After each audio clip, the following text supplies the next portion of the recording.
night and welcome to Legalize. Today is the 45th anniversary of the independence of St. Vincent and the Grenadines. Congratulations, St. Vincent and the Grenadines. Today is the start of Law Week in Grenada, and October is the International Month of the Child.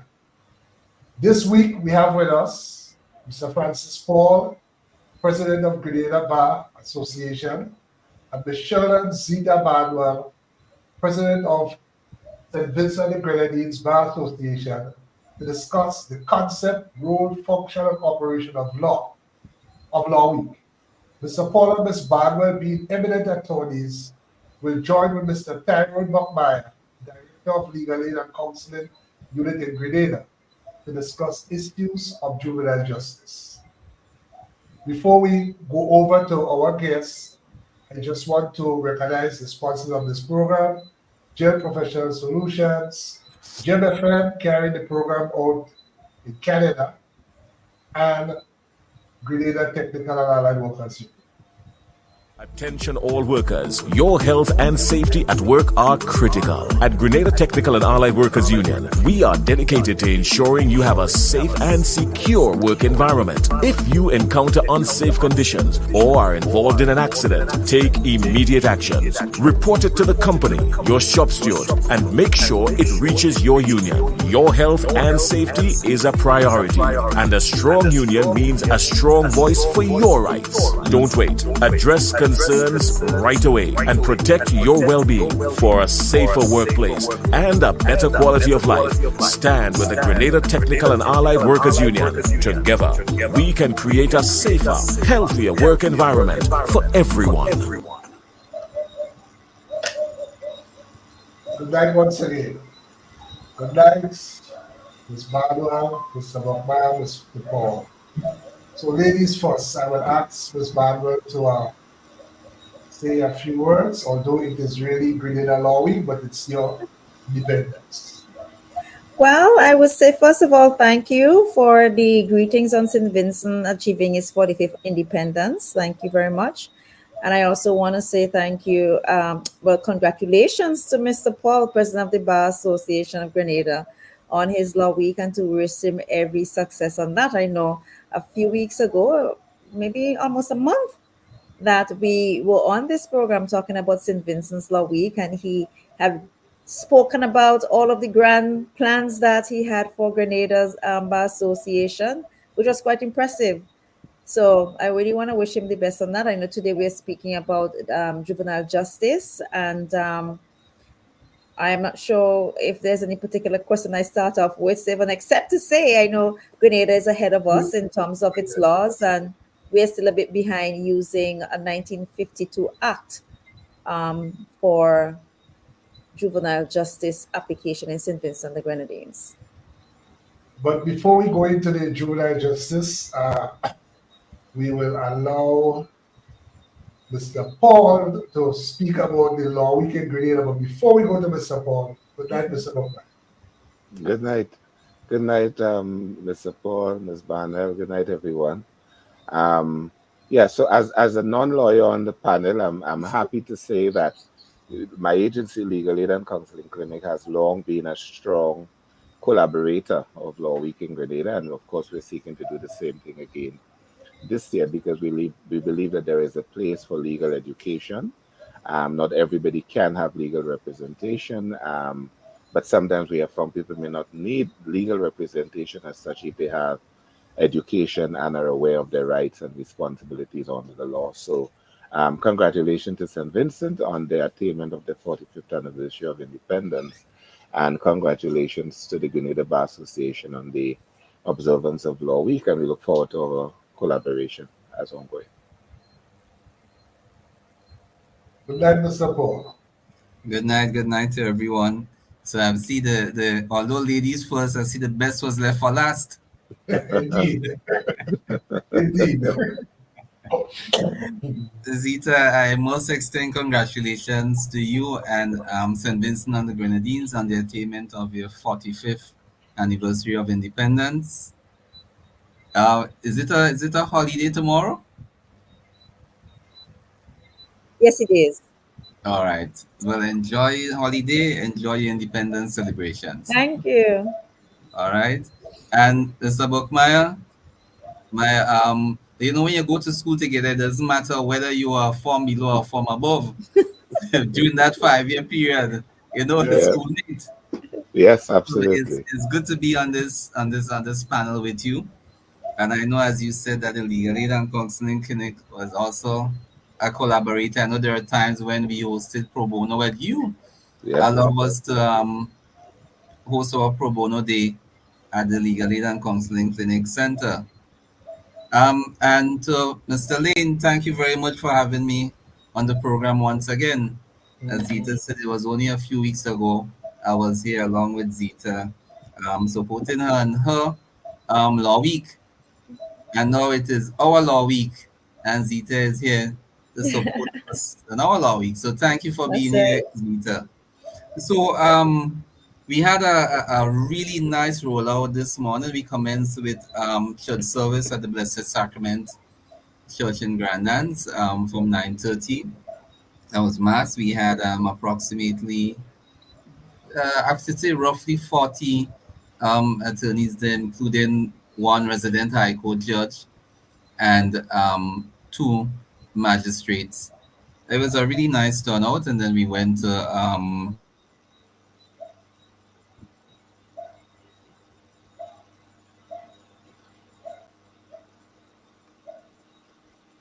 I think your pause. Probably the thing froze.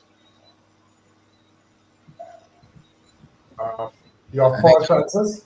and there was a pause for a bit. Yeah. Yes, yes, that was. The last you said, nice turnout, and then we went to.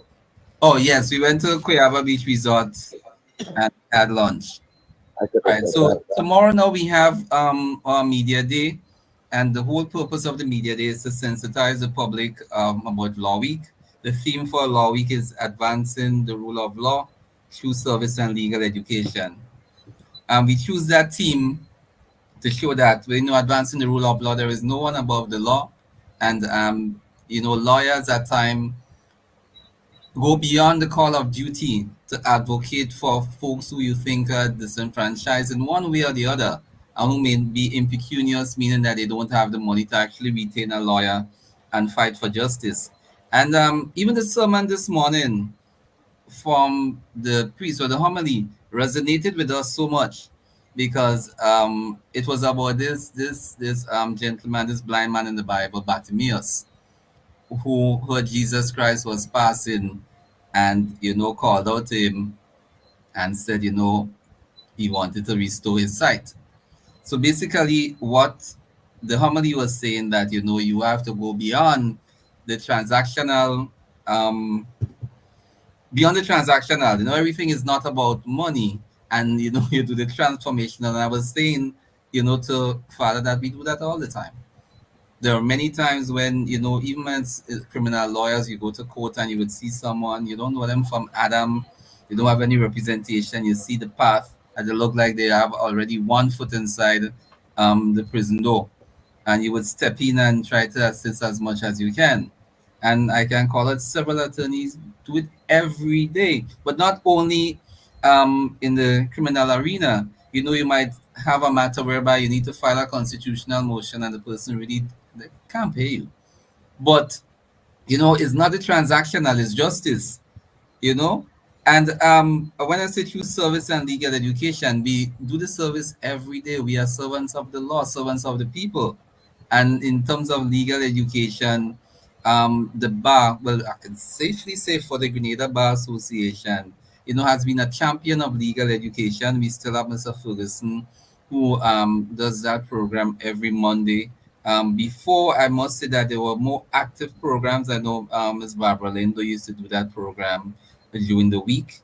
I have not heard it for a while, but we want to get back on that pathway to doing more legal education. So tomorrow, as I said, is the media day. That's what we'll explain to the public. Tuesday we have the prison visits, and it's an annual part of the calendar, annual component of the calendar, whereby you visit either the police stations and or the prisons. So we'd have a contingent from the bar go to the prisons, look at the conditions, make recommendations to improve the living conditions of the inmates there. This year we want to go further and make some donations in terms of clothing and toiletries to the inmates. Wednesday we have school visits, and we have several schools we're going to visit, starting from St. George's, St. Andrew, go over to St. Patrick. Again, to talk to the children in those schools, respective schools, and we want to go on the narrative, want to adopt that narrative to explain to them that the impact that crime and violence can have on the future.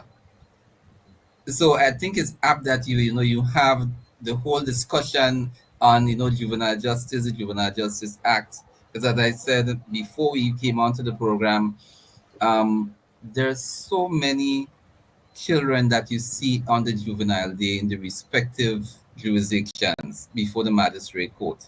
Mhm.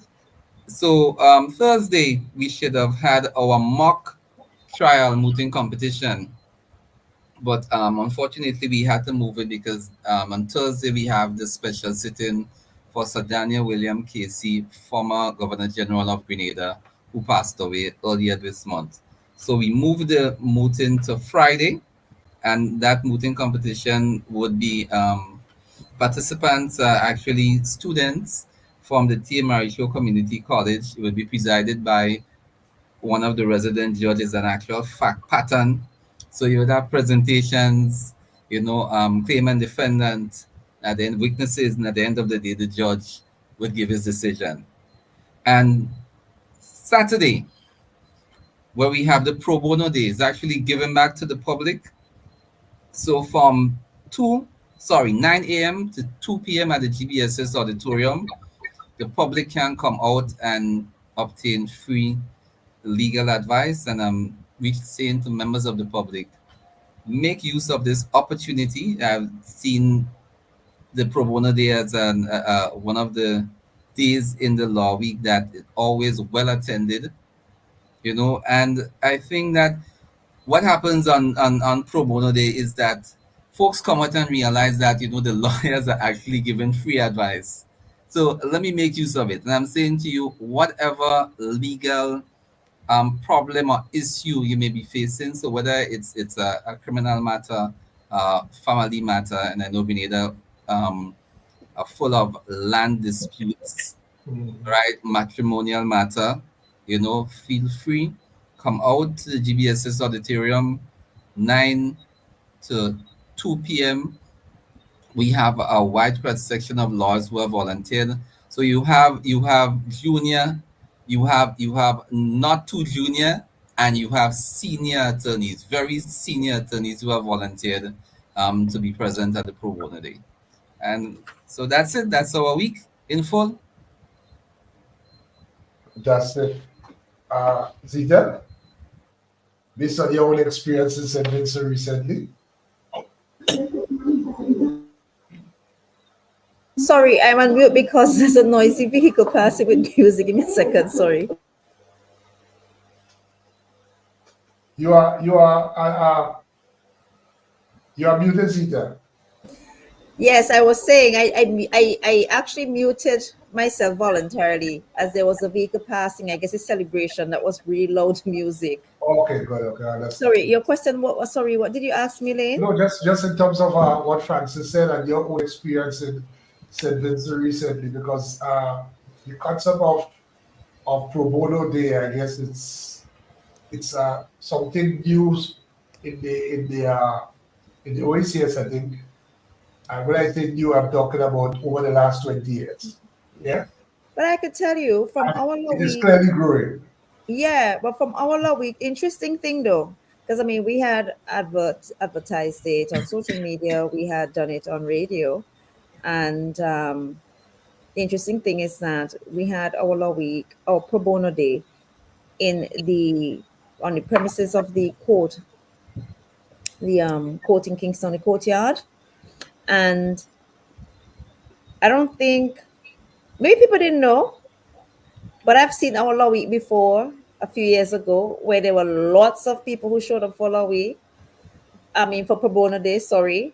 And this time around, you had people, but called like a trickle. There was no rush of people coming by seeking legal advice. And there were a few years ago, at least since I was called to the bar since 2012, that the Human Rights Association met. Well, there was a roster. Every Saturday, there's a roster that people will come in and lawyers actually, and give up their time free to give free advice to people, and people would come. But that doesn't happen anymore. So I'm hoping after our experience here recently that we'll be able to do it outside of our regular law week to offer free advice to people. I mean, a lot of lawyers do it from their offices, but at least for that public event, should be able to do that outside of our law week. Yes, this reminds me like completely different feel of health. I remember clinics. At one time, they just grew and grew and grew and grew. Started off as a trickle, but now it is almost seen as a staple in the community. Different days, different times in the year. Uh, whether it's St. George's University or some group, the Cancer Foundation or some other foundation would put on these health fairs in different places in the country. True. Still happens here in St. Vincent. I guess that's the kind of trend you see in the law. Yeah, Yes, but Francis, I must say that the program sounds very impressive. it does. Thank you. Yes, it sounds impressive, and of course, we wish you 100% success Thank you, folks. in his execution. Thank you. Thank you. Yes. So, as you say, the issue of juvenile justice is very much a concern of the Bar Association. Uh, if I may ask, just as by way of introduction, do you have lawyers who specialize? I know it's difficult to specialize in a small jurisdiction as ours, but and I know, for example, in criminal law, you have very few lawyers who do criminal law. But do you have any lawyers here who really, you would say, specialize in terms of juvenile justice matters? I don't think so. No, I don't think so.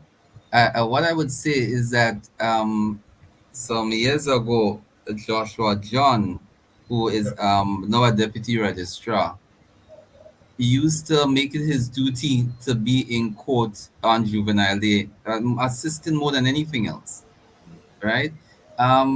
There are a handful, and I think I can say on one hand, handful of attorneys who turns up on juvenile day to represent the juveniles. So in terms of specialization, you have someone who specifically, you know, goes to court or specifically represents juvenile. No, we don't have that.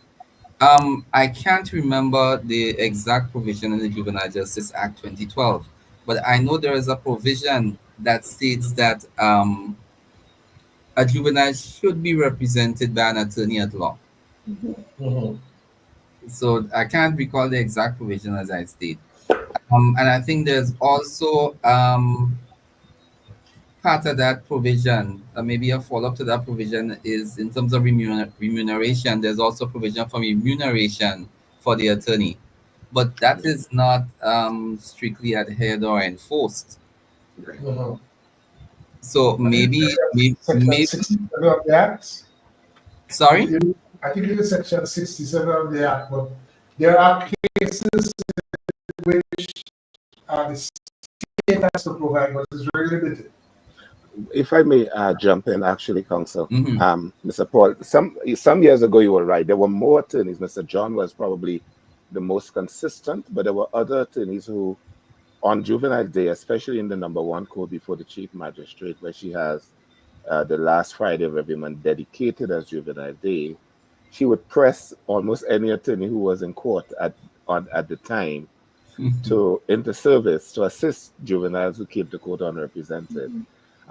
There was a time when the incentive was meant to be that there was going to be a sort of certificate program through which the attorney will be compensated for time, but that didn't. Some of the attorneys didn't think that worked well or was working, so it sort of fell by the wayside.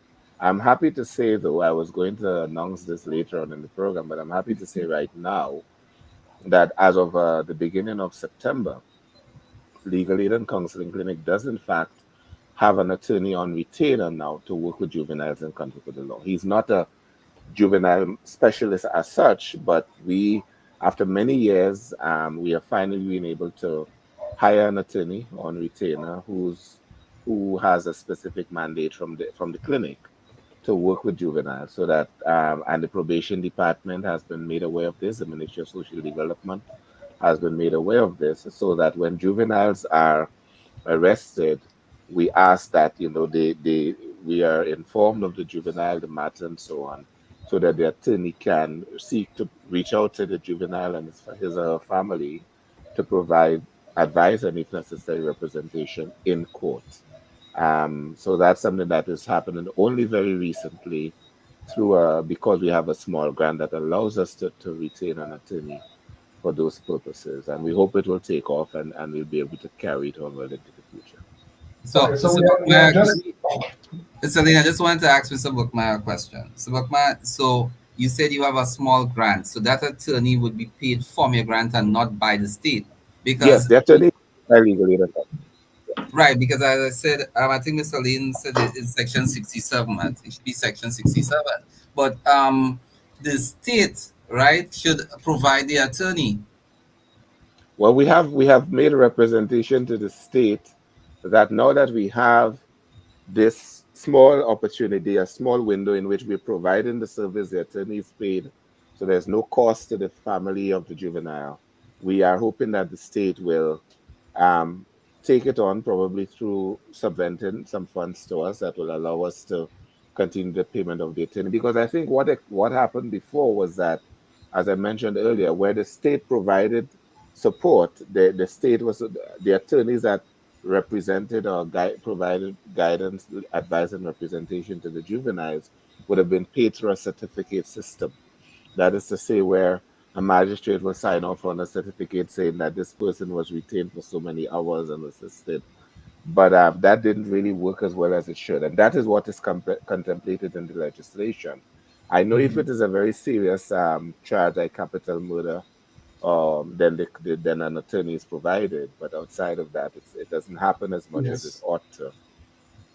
Yes, But the it act, doesn't the act, happen the at all. act, It doesn't happen at all, even except in with capital and non-capital murder. But I'm just remembering specifically from the Juvenile Justice Act, I said that the child shall be Shall. provided Yeah. representation by the That's state. right. It says but shall.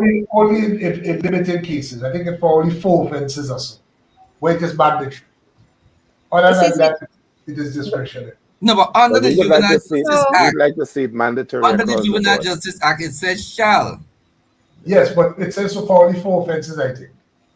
It says, if I could read what your act Yes, says that a child shall be provided with legal representation by the state at the conclusion of an initial inquiry where the right. child is awaiting trial before the court. It is determined by the director that the parents of the child or the appropriate adult in charge of the child cannot afford to pay for legal representation, and the proceedings are postponed for trial in the court, and it is likely that the child will not be found guilty by committing one or more of the first 4 offenses in Schedule 3, which has to do with the serious offenses, I believe.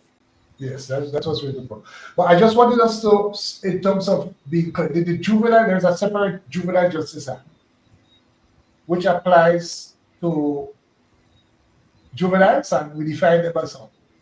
So, A juvenile is a child who has not yet attained the age of 18. That's a quick working definition, right? But for the purposes of the legislation, it speaks to, or at least the criminal age, the age of criminal responsibility. So a child who has committed an offense and is of a certain age, I think 12, between 12. 12 and Well, up to the age of 12. 18.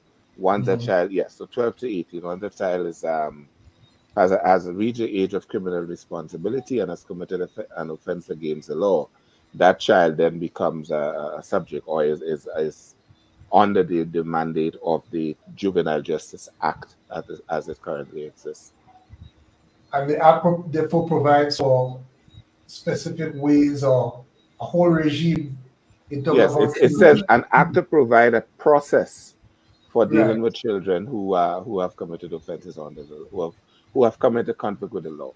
So it Okay, lays so out I just the act lays out a series of actions, everything from assessment to representation to who can be considered advocates for the child, etc., etc. okay. So Mr. Paul, I think on 3 occasions mentioned Juvenile Day. Well, it's not you mean juvenile day in court? Yes. Yeah, the last Friday of every month. So the The last last Friday Friday of of every every month. month, right? Is Okay. all the matters at juvenile matters on that day Okay. before the Okay. number one Well, magistrate that comes. obtains the last Friday as a juvenile day, obtains in the court presided over by the chief magistrate. Yes. Every jurisdiction has set aside some period. So in some of the rural jurisdictions, you have a day that in which they deal with maintenance, family matters, and juvenile matters, all in the course of that one day. But usually in the chief magistrate's court, which is the number one court in St. George, there is a juvenile day. In fact, interestingly, I learned from the chief magistrate herself recently that she has now taken to having two sittings, two juvenile sittings in a month because of the sheer number of juveniles that are appearing before the court. Oh, so there's been an increase in terms of juveniles appearing for the court. Or That's at least for ease of management of the matters, they are split. So instead of having one day, which could sometimes go from 9 o'clock in the morning to 5 o'clock in the afternoon, sometimes they now have two juvenile days in the course of a month. I don't know that it happens every month. It may be informed by the number of matters on the list for a given month. But just recently, I was told that there were two sittings in one month. That month was particularly heavy because in the second sitting alone, there were 80 matters down to be heard. 18. Okay, so let me And that ask was the just, last Friday in September.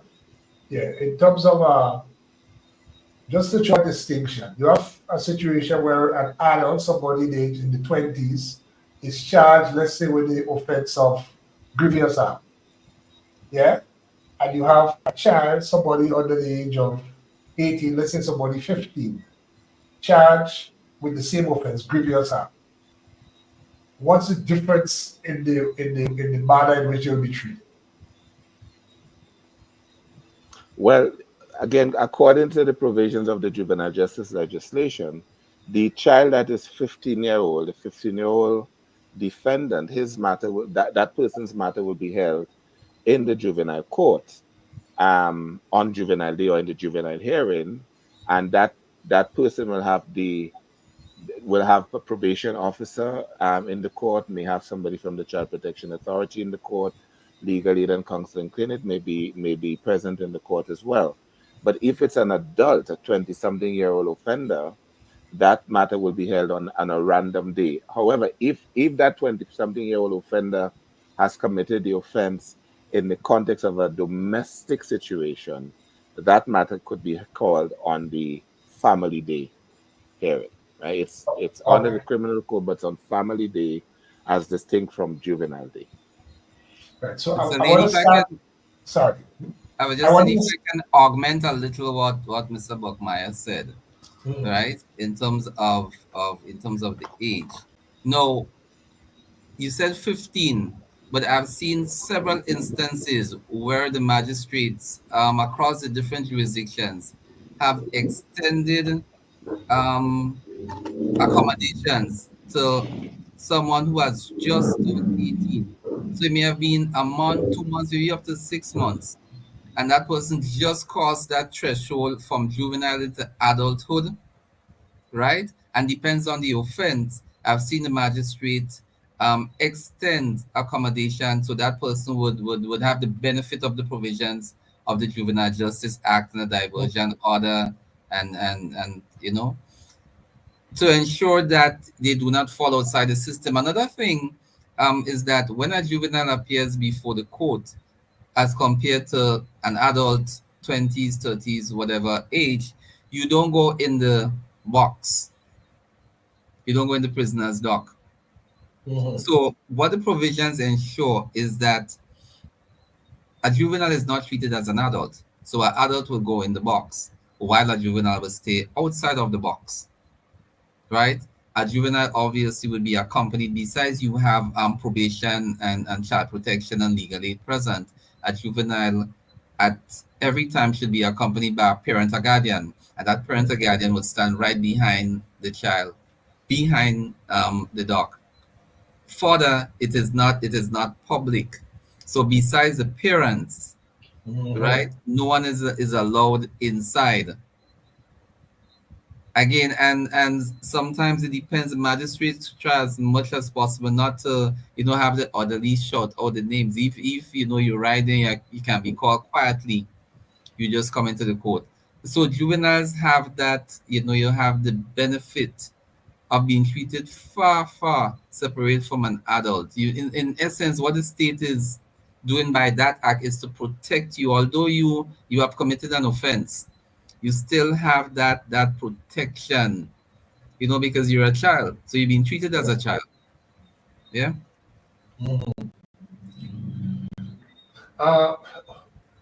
Recently, there was an incident in St. Vincent which involved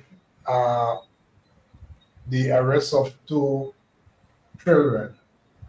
I don't know if Ms. Barnwell, you could just speak on that, because I think it will just highlight the situation. And though your law, you said earlier, your law is a 1952 law, but if we could just speak on it so that we can compare situations in Grenada and St. Vincent, and not only that, in terms of what should be aspired to with regard to the treatment of children. Right, thank you. So before I get to that, I could also add my voice to say that in St. Vincent and Grenadines, I don't know of anyone who practices a juvenile specialist in law or a child lawyer, so to speak. And secondly, I believe that Grenada has a modern act dealing with children who come in conflict with the law, which is what we refer to as your Juvenile Act. Ours is called a Juvenile Act. It's an act of 1952. This last amendment, I think, was in 1992, thereabout. And that amendment really was nothing substantial. The amendment was or substantive. The amendment was basically to include the fact that we do have a family court, and the family court is the jurisdiction to hear matters relating to children. We don't really have also a juvenile day that I know of. I know you have the family court and any matters that deal with family, children, domestic matters, child protection matters, maintenance matters, custody matters that are not related to divorce are heard in the family court, and that court sits every day.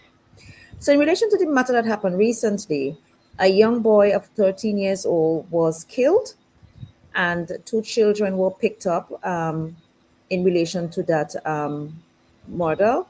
The one is a girl, she's 11 years old, and the other is a boy who's 15 years old. And I think what that incident did was expose our weaknesses in St. Vincent when it comes to dealing with children who come in conflict with the law.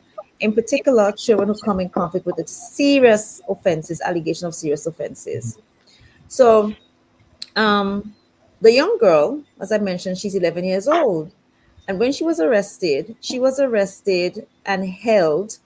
I mean, lots of violations have happened, even of the old act itself. She was held at the police station from the Tuesday to the Friday, sorry.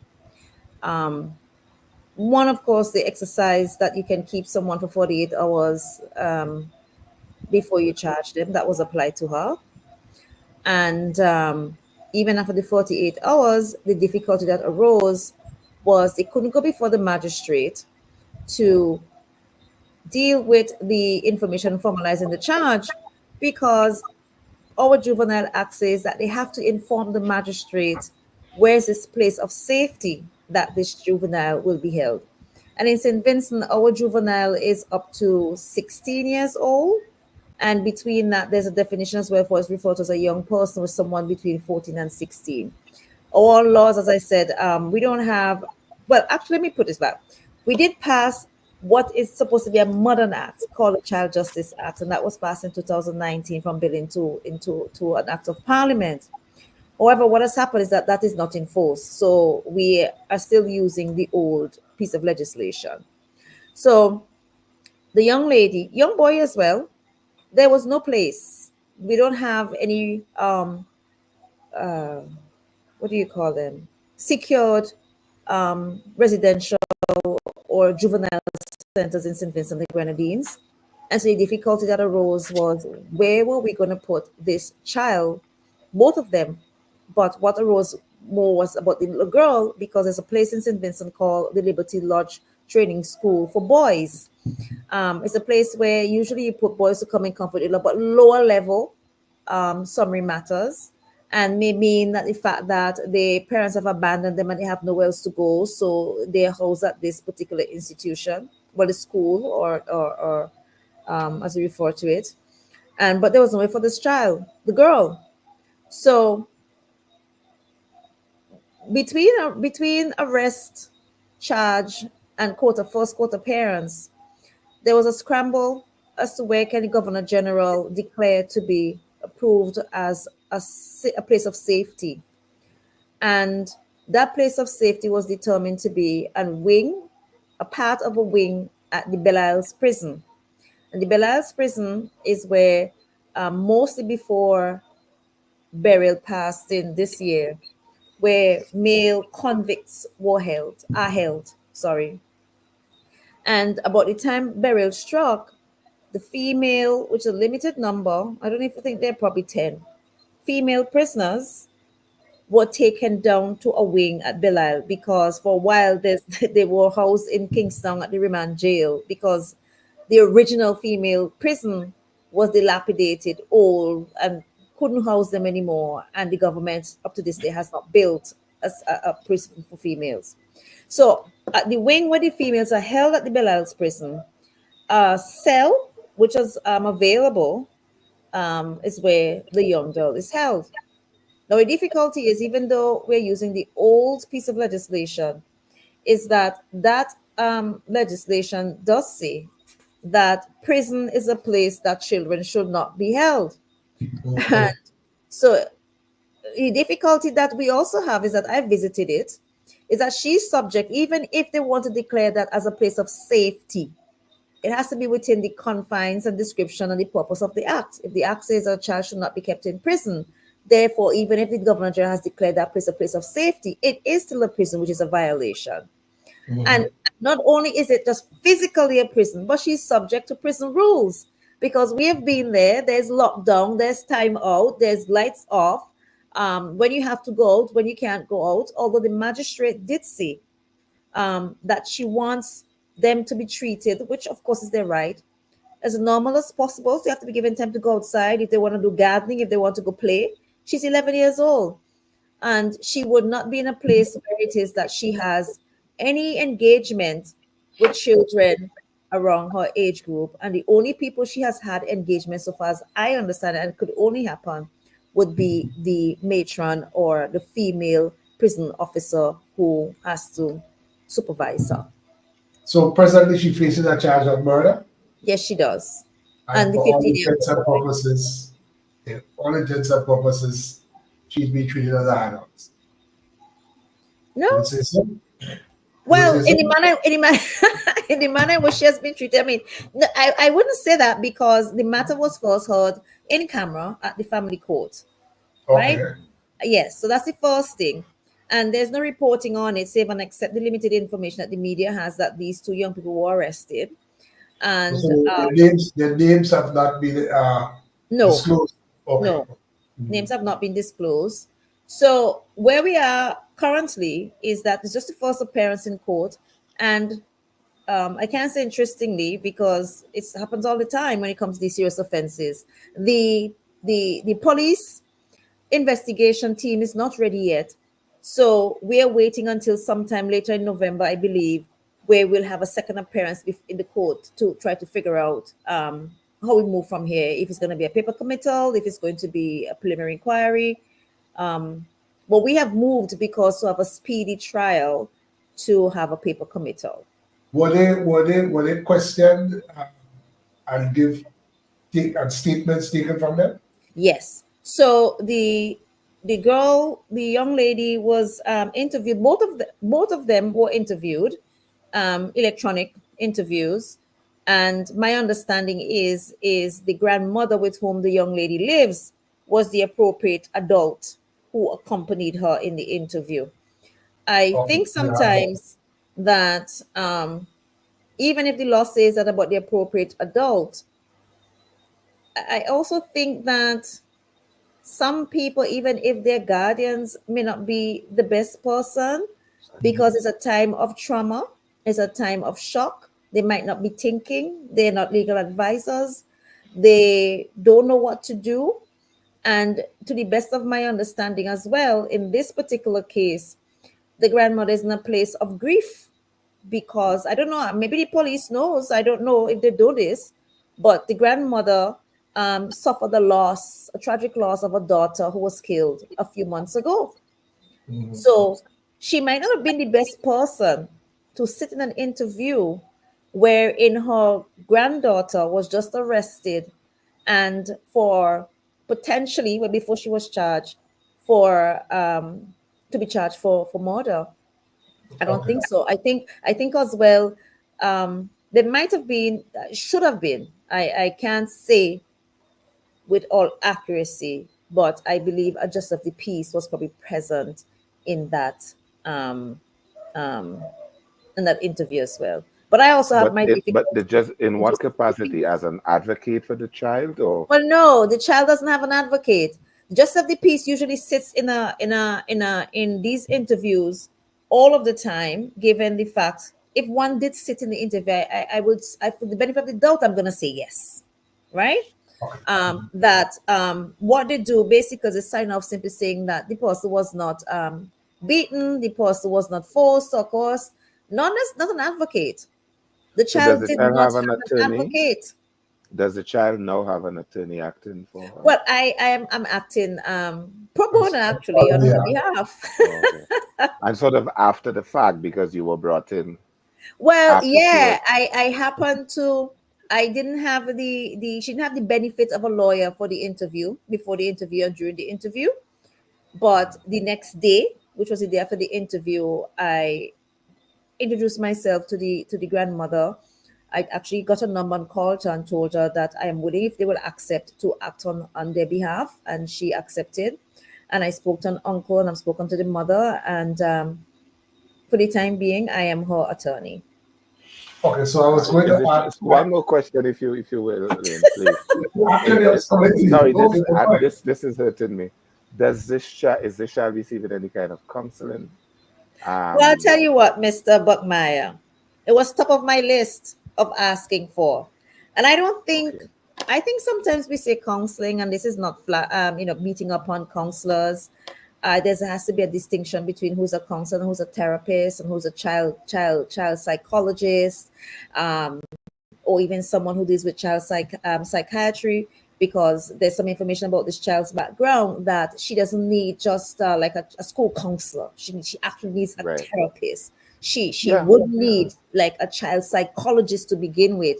And if there's any issue to deal with, something to do with psychosis or whatever the case may be, may need a psychiatrist, So to say that, let me put it this way, because we did meet at the OECS conferences, we came back on Monday. So between last Wednesday and Monday, really bad, unfortunately. I don't know about our reception is not right. Since that she was arrested, which is what I said to the prison officials, that we need to get her immediately a therapist and I was exploring to see whether or not we could have even gotten someone from overseas who may be specialized in children issues like this, might be able to do it via Zoom or so. I was going to ask moderator through you. I just wanted to ask one question before you proceed to Zita. Zita, what is the age of criminal responsibility in St. Vincent? Believe it or not, 8 years old.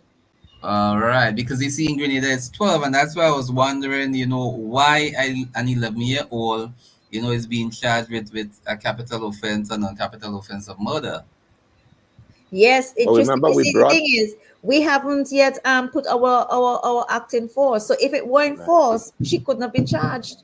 Right. And we brought our age up from 7. If I may come in, because I was going to ask that to both Francis and Mr. Buckmire. If that situation was in Grenada, how differently would that have been dealt with? Both legal, from the legal standpoint and from the social work standpoint. Well, if you look at the Juvenile Justice Act, it clearly Right. says the age of criminal responsibility It's 12. starts at 12. And if she is 11, that means that she cannot be held responsible as a child Right. for a criminal offense. That's So right. that's it right there. Although I don't know how I understand it is that you could be held criminally responsible under the age of 12, but there'll be a burden on the state to establish that in fact you were criminally, Yeah, you had the capacity to be criminally responsible. I don't think right. that's And that what I would have, understand. you're correct, So, Layne, and that would have come about after assessment, Mhm. Assessment. right. evaluation, right? So there would have been a mental health person, somebody who would That's have been able exactly to what I want to come in terms of the assess so that process. evaluation. At the You would Right. have police also had the station. probation, right? So you'd have had evaluation, you'd have had assessment. Um, the child would be receiving some sort of support in terms of counseling or therapy, Mhm. right? So there'd been a number of things that would have been triggered before the final determination would have been made whether the child could in fact be held criminally responsible based on certain Right. things, and then even after that determination has made, there would have been a whole host of services that would have been provided for that child through different agencies. Legal aid would have had a role, as would be the Child Protection Authority, the Ministry of Social Development, so that that child at no point would have been left to feel as if he, or well, she in this case, has to, and you say there's a 15-year-old as well, the young man, Yes. that she has to navigate all of this by herself, kind of just being locked away, being occasionally seen by an attorney, because it means that some of the rights of the child are in fact being violated. Is the child exposed to ongoing educational opportunities, for example? Mm-hmm. Held, So, some so I, attempt has to be made to maintain normalcy to the mhm. extent possible. I could interject here quickly to say Yes. that Please. Yes. there is she has an assigned caseworker, um and you could probably refer to it as, because I don't know them to be called probation officers, even though that's a requirement of the same old legislation. But she's a caseworker, a child protection caseworker. And I know those were all of the concerns that were discussed at court the first hearing. A life of some type of normalcy, education. She's 11, and there's under the Education Act there's the compulsory education, so she has to receive some type of education training.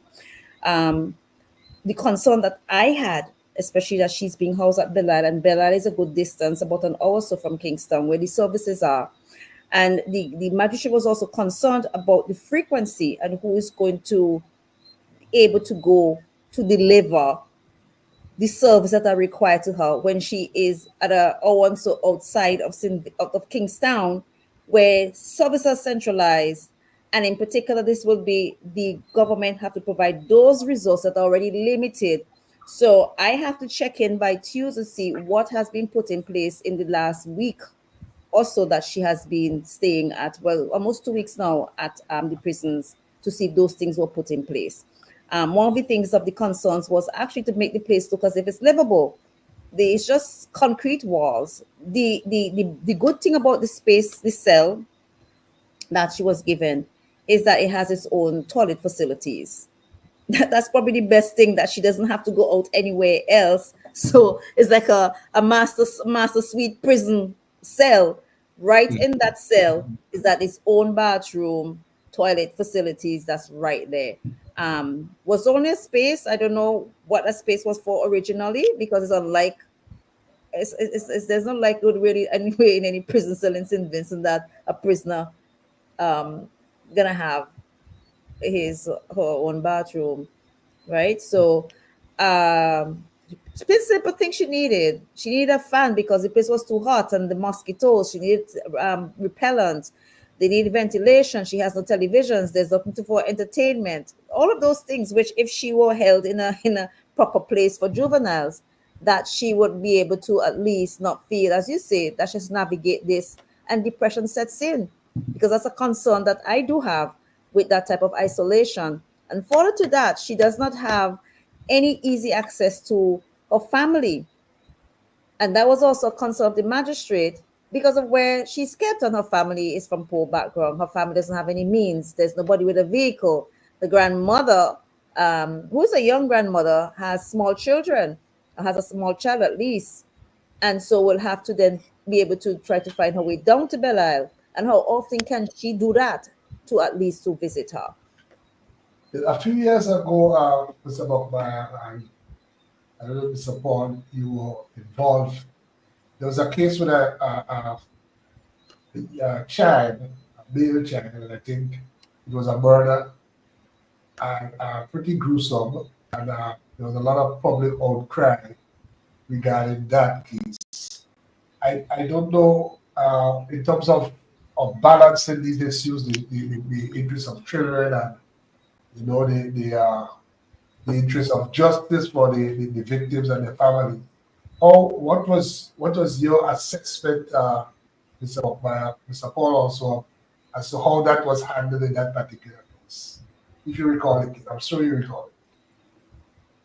We don't have to deal with names or anything, so but just the case and the experience that Grenada would have gathered from that. I must This say, is, I cannot recall exactly how it was handled because I wasn't much into it, so I can't give a comment on it in terms of how it was handled. To compare, to say, well, okay, compare with Zita's experience now in St. Vincent. Mhm. Well, from what I think I remember the matter you're speaking of. So counseling was provided for the family of the victim. There were other social support systems that had to be mobilized in their interest, so that they had some additional support.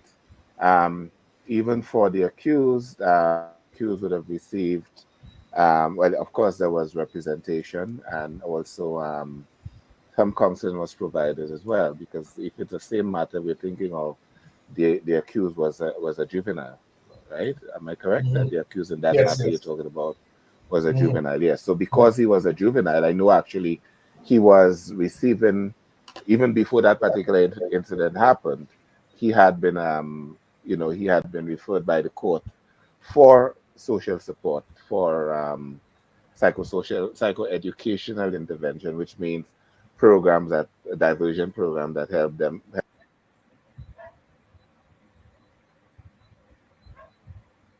We have a problem.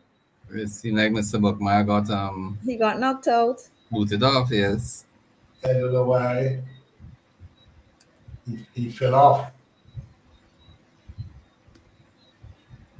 Okay, what I wanted to focus on, though, Francis, until Mr. Buckmire comes back. I know there was some outcry in terms of the sentencing process in that matter, because there are certain limitations with regard to sentencing for juveniles. I don't know if you want to comment on it. For Right. example, yeah. Sorry, Right. but I think I know the case you're speaking of. It was a school incident. no, it wasn't a school incident. It was an incident over the south.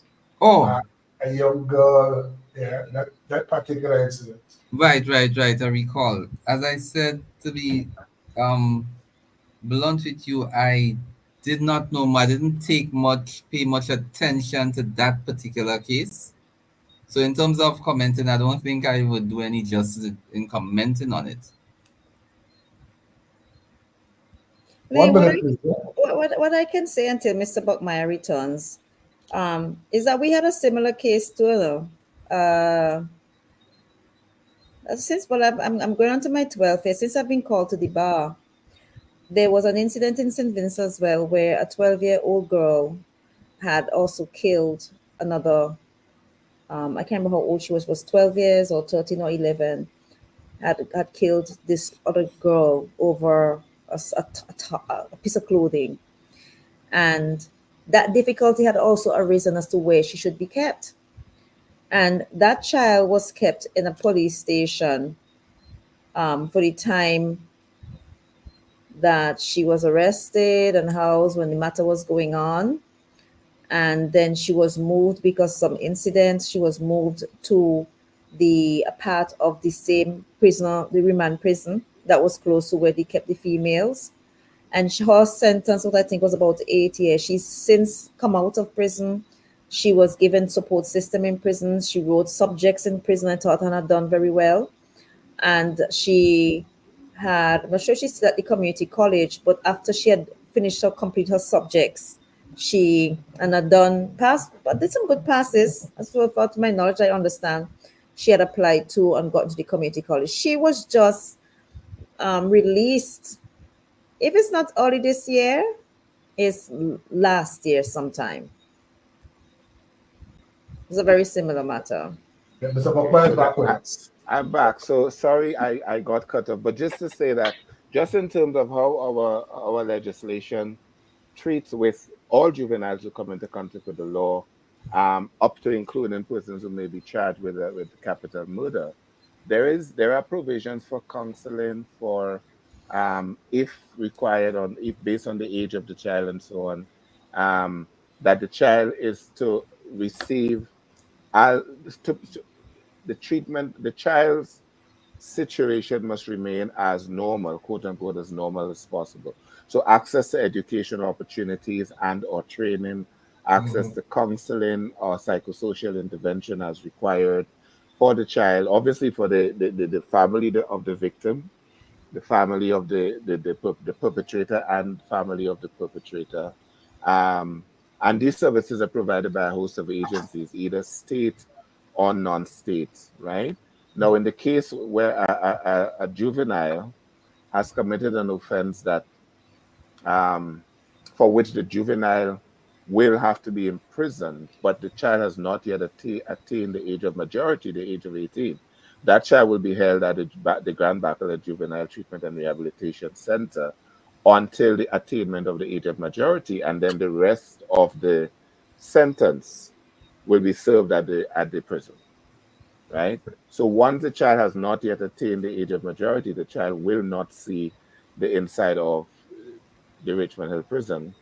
The child will be held in another facility. Now, from what Ms. Barnwell you've spoken about, so for example, in the case of this 11-year-old child, there are sometimes children who are considered children who come into conflict with the law, and then children who are in need of care and protection. Now, it may be that a child who has come into conflict with the law, when the assessment and the social inquiry and all of those things are triggered and have been completed, it may become known that that child, while that child came into the system as an offender in conflict with the law, that child is also a child in need of care and protection based on the circumstances of the child's existence, where a number of issues that may have predisposed this child to committing an offense. And then the system has to determine how to treat that child. Do you treat with a child in need of care and protection first, or do you treat as a child who has come into conflict with the law? Or do you do both things in different ways at the same time by different agencies? Because we have to remember, a 13-year-old child or an 11-year-old child who has killed somebody is still an 11-year-old child, right? Who has a whole host of needs that the system has got to make provision to ensure that are met, those needs are met, in addition to this offense that this child has committed, for which the child has to be punished after due process, And that's why it's really important that our societies, our institutions must put things into place, and legislation has to contemplate these things that deal with things like safe housing, residential housing versus detention centers, right? Educational opportunities, access to those educational opportunities, access to peer groups, access to family, and so on. And Don't forget healthcare. yeah, all the needs of the child have to be met. That's Healthcare, right. emotional support, right? Some physical comforts. Yes, it's a child who committed an offense, but still a child who has certain physical comforts to be met. And remember, because so often what may end up having as a very violent offense started off as play, right? Two children may be well playing in the schoolyard with pencils, right?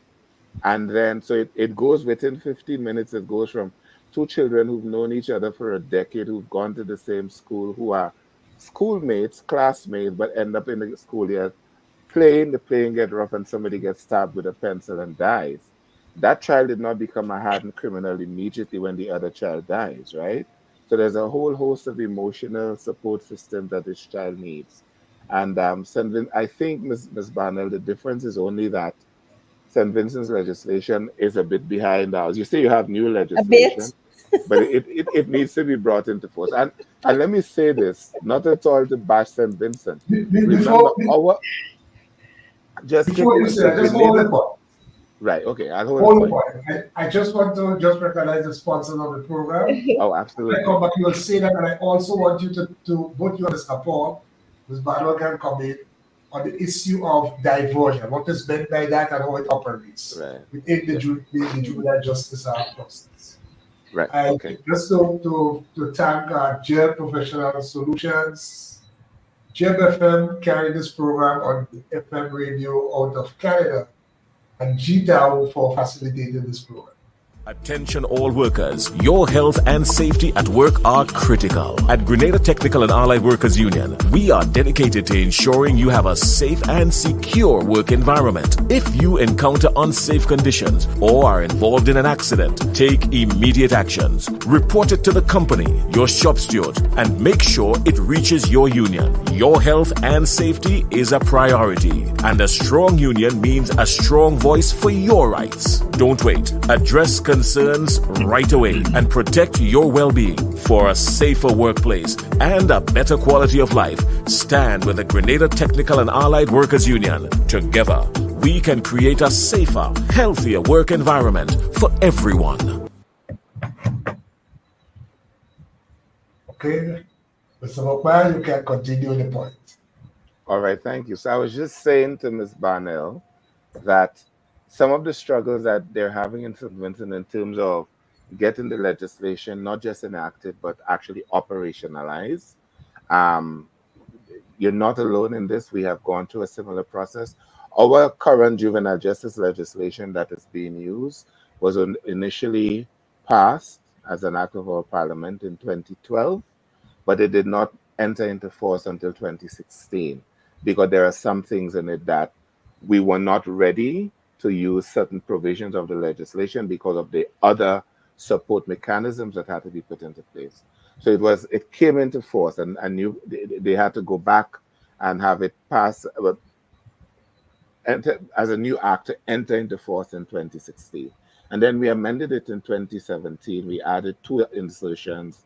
So I'm saying that sometimes even when the legislation has been written and passed, operationalizing it may not be immediate because you want to make sure that the provisions that are in the legislations can be met by the reality of the system, right?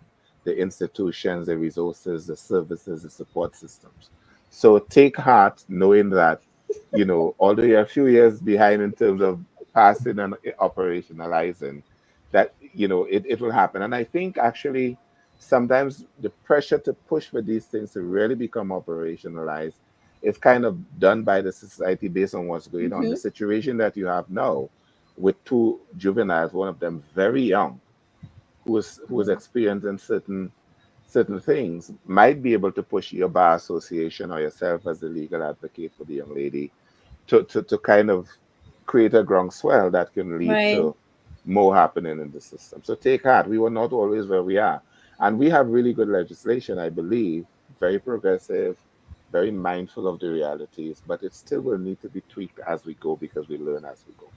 And to just try to jump into the question of diversion, that is something that our legislation contemplates quite heavily and give magistrates the opportunity now to use diversion options. And one of the things Legal Aid and Counselling Clinic has specialized in over the years is to offer a diversion program. Diversion really is literally diverting, right?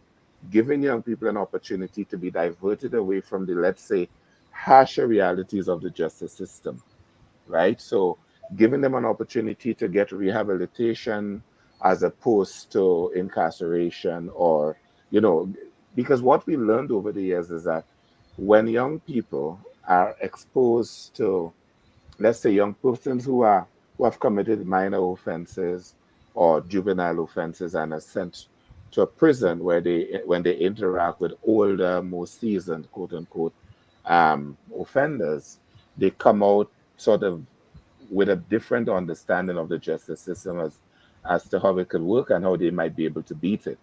So we try to give them opportunities for rehabilitation, for education, and so on. And one of the programs we've been running at Legal Aid and Counseling Clinic for many years is called the Alternatives Diversion Program. And this is a program that really is around, it's a 15-week long program that helps young people to understand, to learn new and different ways, skills, and techniques for dealing with conflict. But it's about teaching them soft skills. So the program covers things like conflict management, effective communication, making amends, taking accountability for your action, right? Because so many times when juveniles come into conflict with the law, it is out of a lack of knowing better, you know? It is responding in an emotional way to situations that had they known better, they would have probably been able to manage better. So we literally go to court, and the probation division in Grenada knows about the program. I think all our magistrates know about the program, and they have an opportunity at their discretion, but often based on the assessment and the recommendations made by the probation officers, to send persons to this program. There's a whole host of them. One of the things that we're now going to be experimenting with in Grenada is pre-charge diversion. You know, not every time a juvenile is picked up, that child has to be charged and taken before a magistrate, right? Sometimes at the discretion of the police, the probation officer, and so on, a decision will be made to give that child an opportunity to attend the program, learn some new skills, do some community service, and so on, instead of being charged for the offense and Would going that to. would, would that be part of the assessment process that the law provides for? Yes, it's something that can be done by the police, probation, um, primarily police and probation, because this is pre-charge, if Okay. necessary, because once the charge is laid, you almost have to go to court, right? Because now a magistrate has gotten involved and you almost have to go to court. Now, when you go to court, the magistrate may still choose to accept the recommendation if it is Divert. made for diversion. But what we're talking about, different types of offenses, right? Yeah. One of the things I believe as a problem, I don't know if Mr. Paul, who has had the opportunity to sit as a magistrate as well, will agree with me, is that we arrest too many children in Grenada. We have a really high rate of arrest in Grenada, you know, as compared to many of our OECS, fellow OECS territories. And a lot of a lot of the offenses for which young people are arrested really could be dealt with in a pre-charge diversion situation, as opposed to going all the way to court. Because when you get a lot of these matters go to court, imagine a child is arrested for, let's say, well, I don't know if vagrancy is a charge in Grenada, right? Touting for passengers. You may have a juvenile who works on a bus. On a weekend, he works on his father's bus, or after school, he works on somebody's bus to make up $5, right?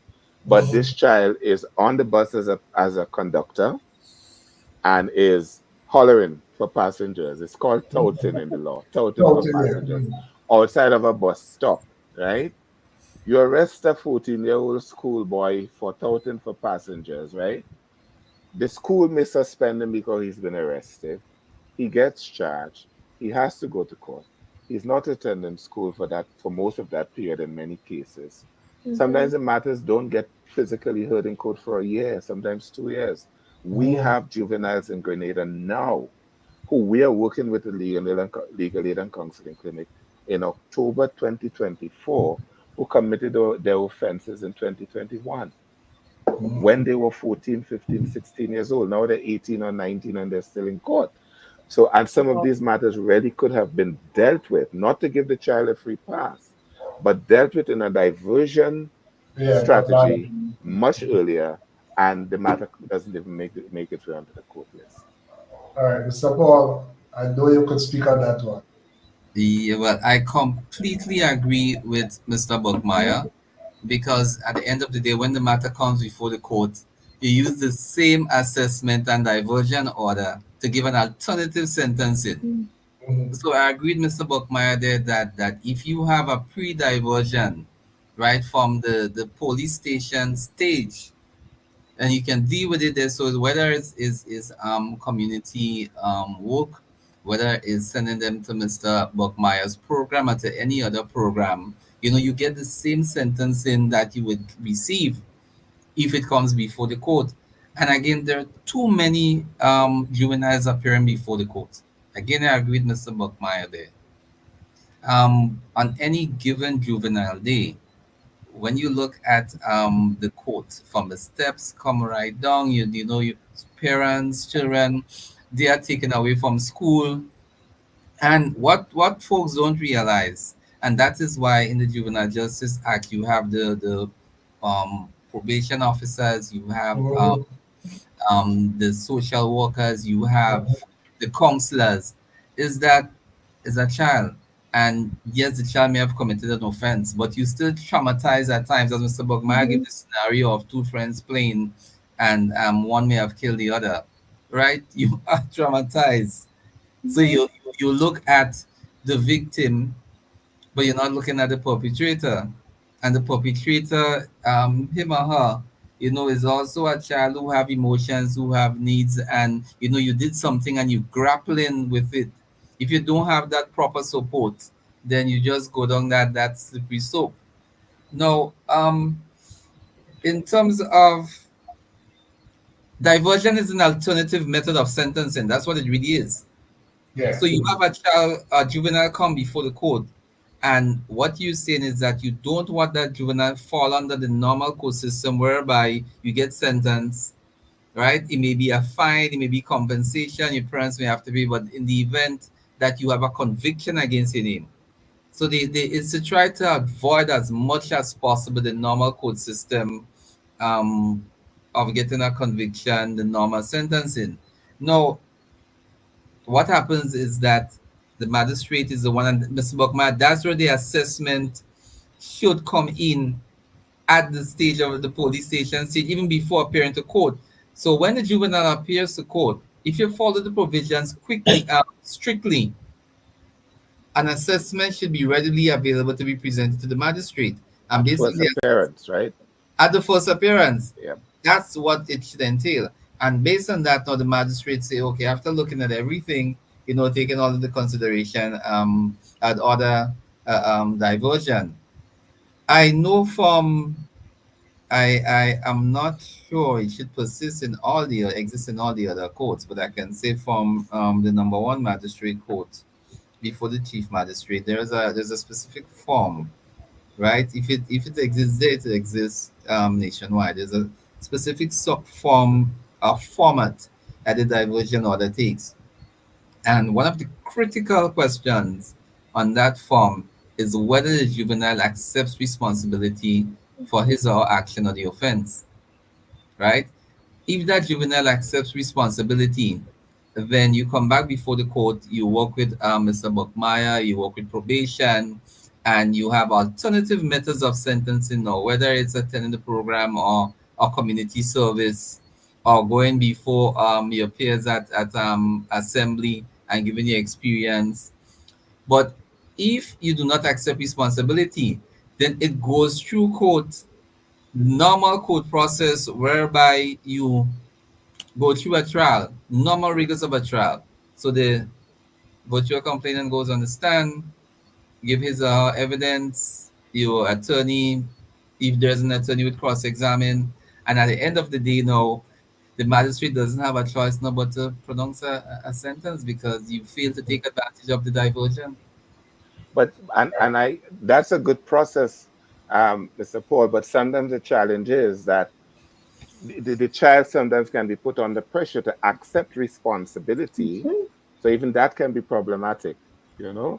But at least now, for example, in the context where we have an attorney who may be able to provide advice to the child, or we have had attorneys doing that. I mean, there are many attorneys who get matters from parents and so on. But I'm saying that the idea is to keep the child out of the normal, everyday rigors of the court process as much as is possible, and to give that child an opportunity to learn some new skills, to accept restorative justice, to do a number of things that keep them out of, confinement and so forth.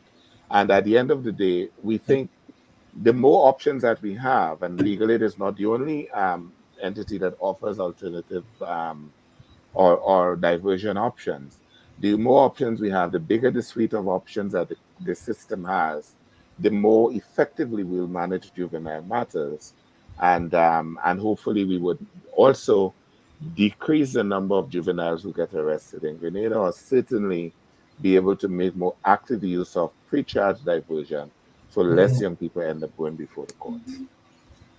Okay, so I want to know what the final minutes of the program.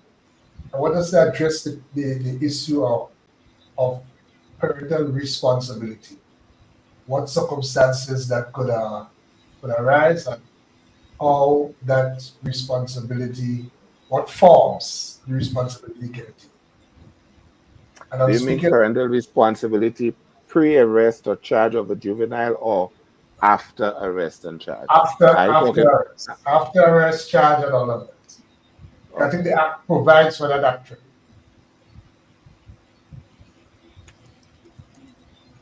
Or Zita, you have that in Dominica?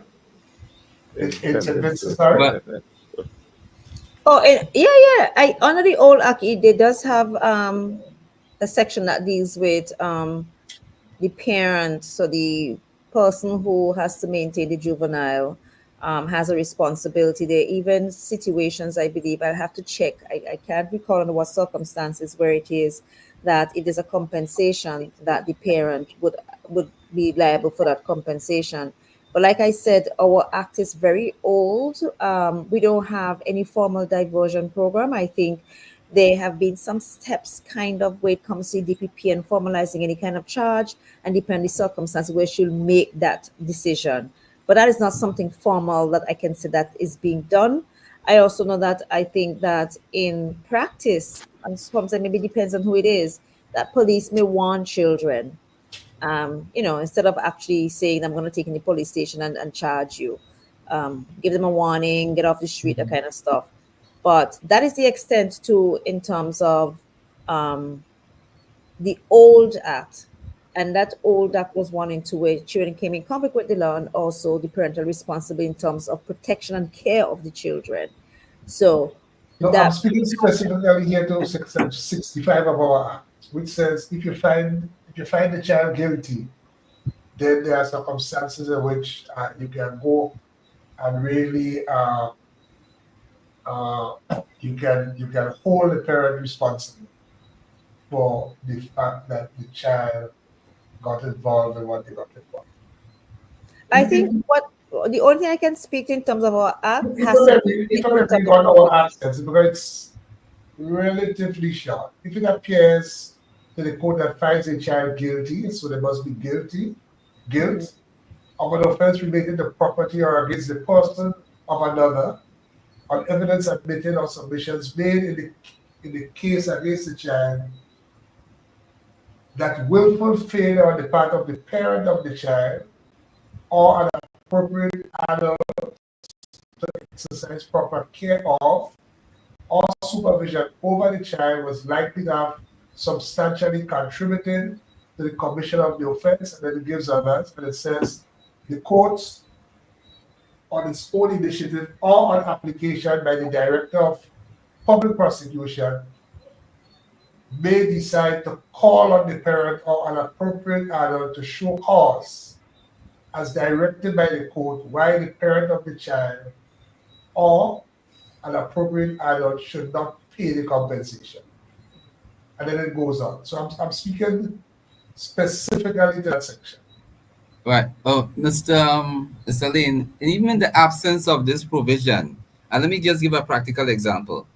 Say, I have my vehicle, and a juvenile pelt a stone and break my windscreen or damage the vehicle, and the damages come up to $2,000. Let's say, tell me where the child getting $2,000 to pay me for my vehicle. At the end of the day, when you come to court and the order is made, is the parent that have to pay the compensation. So even in the absence of this of this Legislation. provision here, it still comes down on the parent to pay the compensation. Yes. It's all been understood that the parent is going to be held Right. liable Liable. because The the 18. child doesn't have the means, right? Right. So Right. by But extension, I mean, I understand based on what you read, what it's saying is that if the parent was negligent, it appears, in supervising the child, and an offense was committed, and on advice from the DPP that the parent can be held liable. But I'm saying that the parent is still held liable by Right. extension. Okay. Yes. I would say that's and in, go no, ahead, I was and I'll speak basically after. going to say, concur with what Francis says, and also to say that even under the old legislation, which we still have, that it is the same that applies in terms of if there's found child is found guilty, that the parent has to pay the compensation, but the parent has to be present in court in order for them to deal with that order. Um, but like he says, if I'm going on the road and some child pelts something and hit my windscreen, I mean, it's automatic. You're asking, who is the parent for this child? Yeah. Mr. So and so, your child hit my windscreen, your child did this to me, or whatever the case may be. And at least even if the person doesn't go to deal with a formalized, to go to police station, the parent will exact his or her punishment, however it is, or may have to pay the person privately, if that the person doesn't go to the police station to deal with that. But the reality is, I think we can all recognize here that some of this is actually punitive to parents, and it is no wonder that a lot of Caribbean Grenadian parents, let me speak to Grenada, absent themselves from court, sometimes out of frustration, because it says if the parent can has words to the effect that if the parent sort of didn't do his or her level best and the child becomes delinquent. I could speak on behalf of a lot of parents. Some parents do more than their level best, and some children follow bad company. Some children are delinquent. That's the reality. So sometimes parents feel that they don't want to be involved because and they come to court and they express their frustrations in the court. I've tried, I've done everything I could. I talked to him, I used to beat, I used to this, I used to that. And as the child gets older, the child listens less.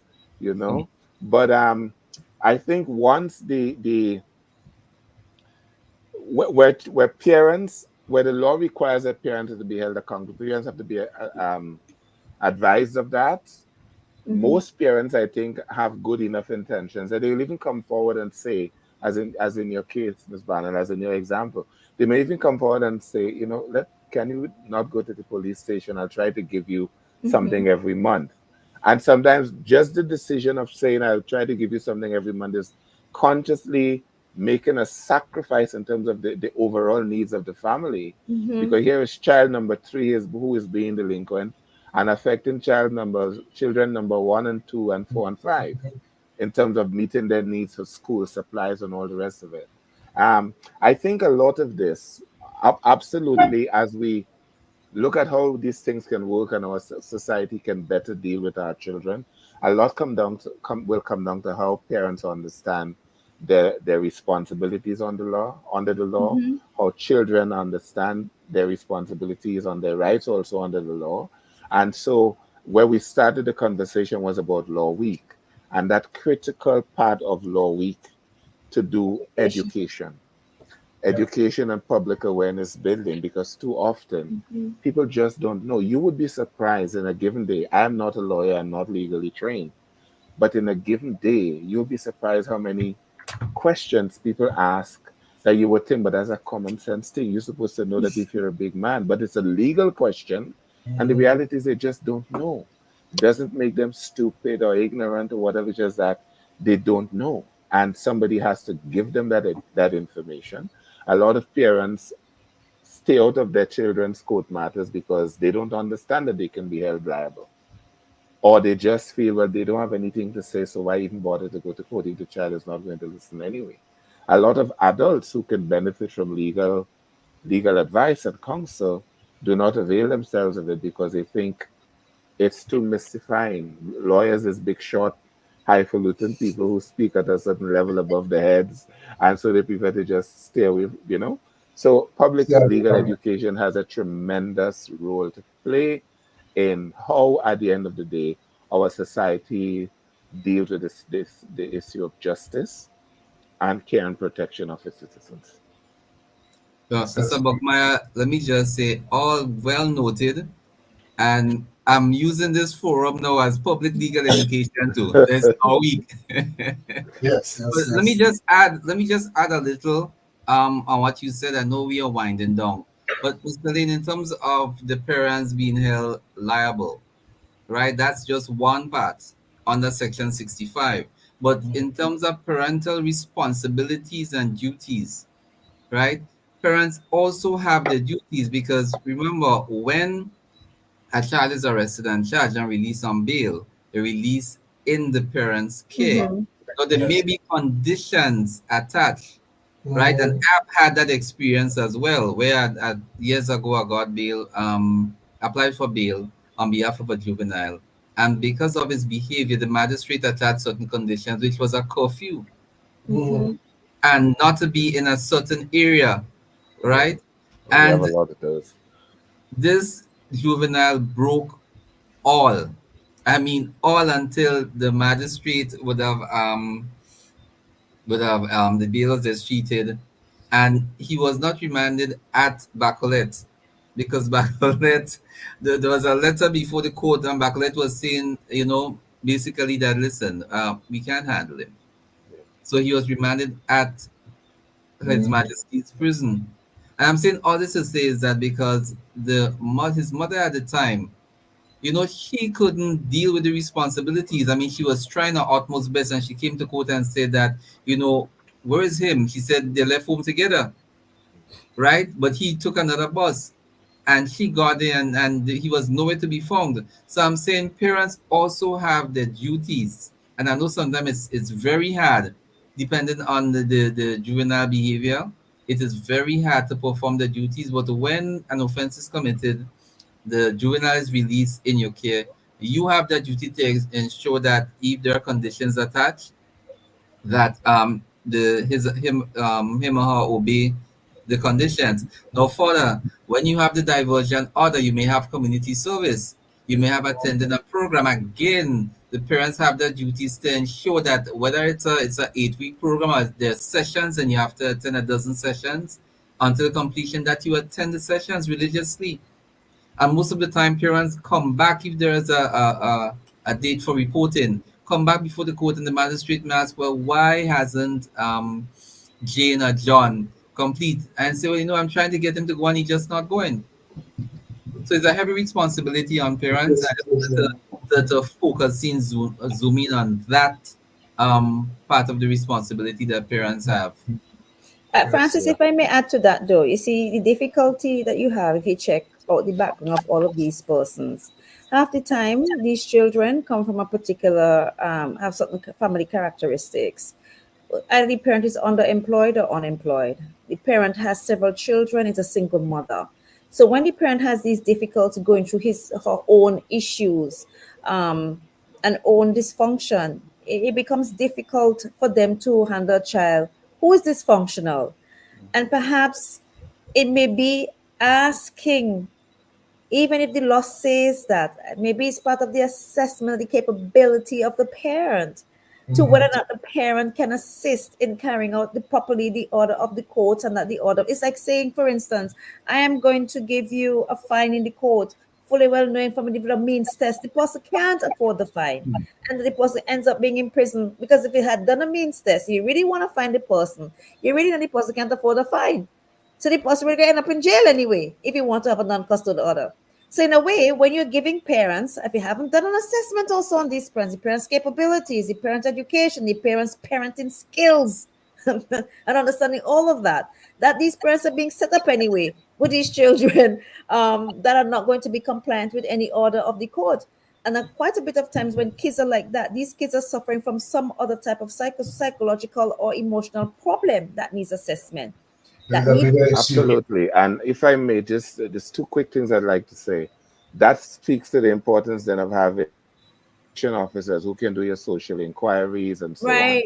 And then the flip side of what you're saying, Ms. Barnwell, which has to do with some children who come from circumstances of such privilege, such good circumstances, parents who are so well-to-do, who have given them the impression that the parents' social status and financial position mean that the children don't have to be accountable. They get the same set of problems as well. So it's not only I'm just wanted to make that because that is true. That is true. Circumstances, but we have both sides. So I make a plug for public legal education. Mr. Paul, with your permission, I'm going to have my staff publish on our IG stream this week, Law Week, especially the Pro Bono Day on Saturday, because we were trying to get information about that. We thought we would host some of the attorneys this year, but if it's Saturday, that may be difficult. So I'll make sure that we put it out on our social media that on Saturday, Pro Bono is at GBSFs, so that persons who are desirous of accessing the services can do that.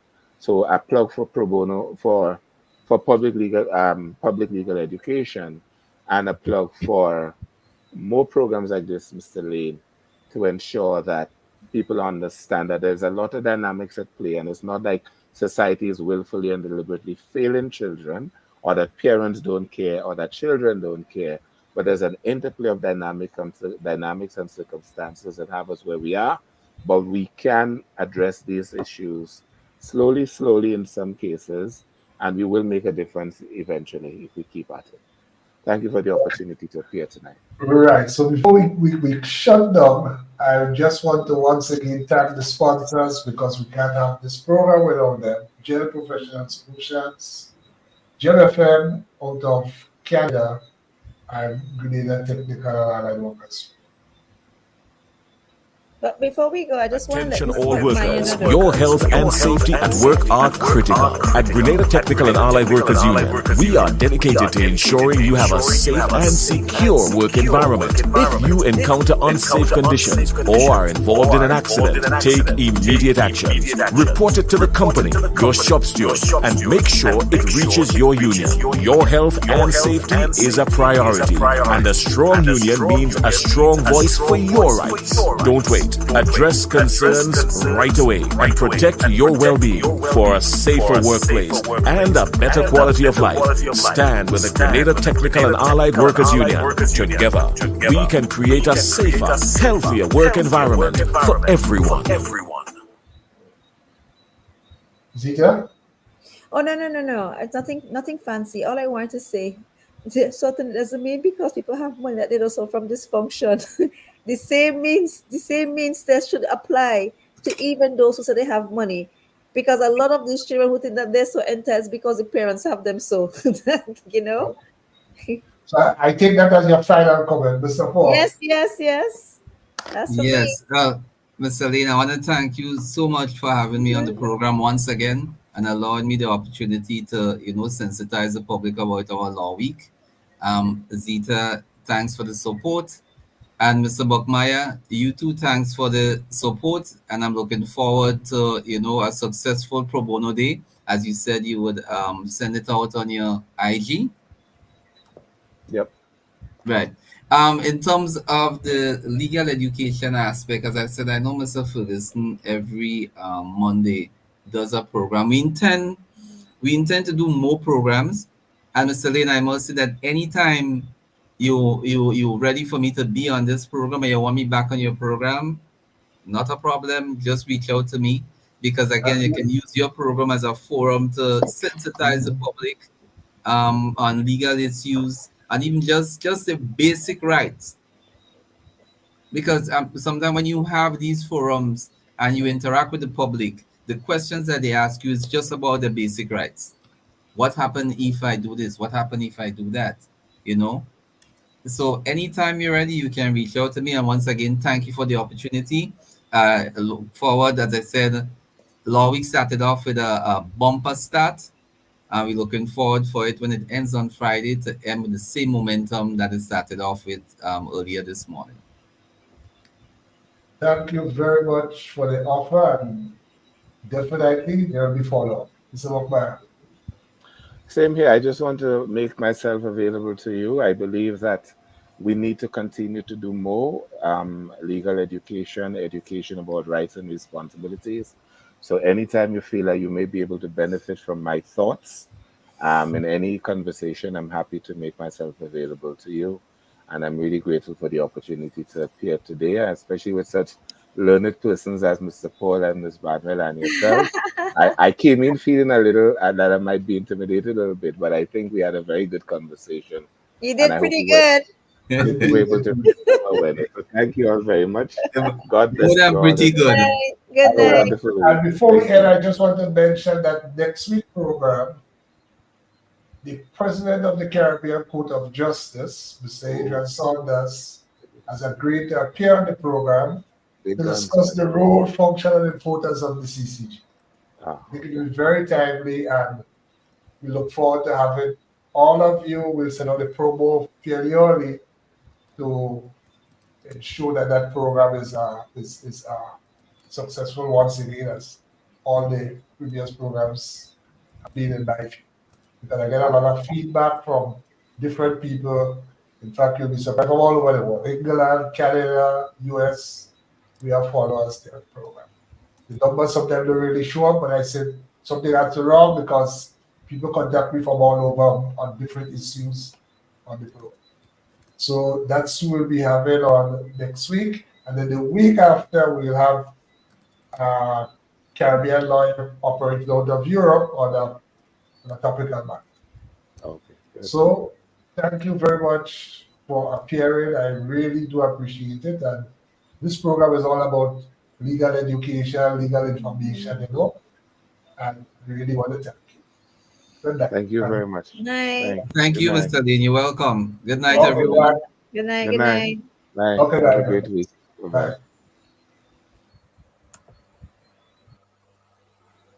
Okay.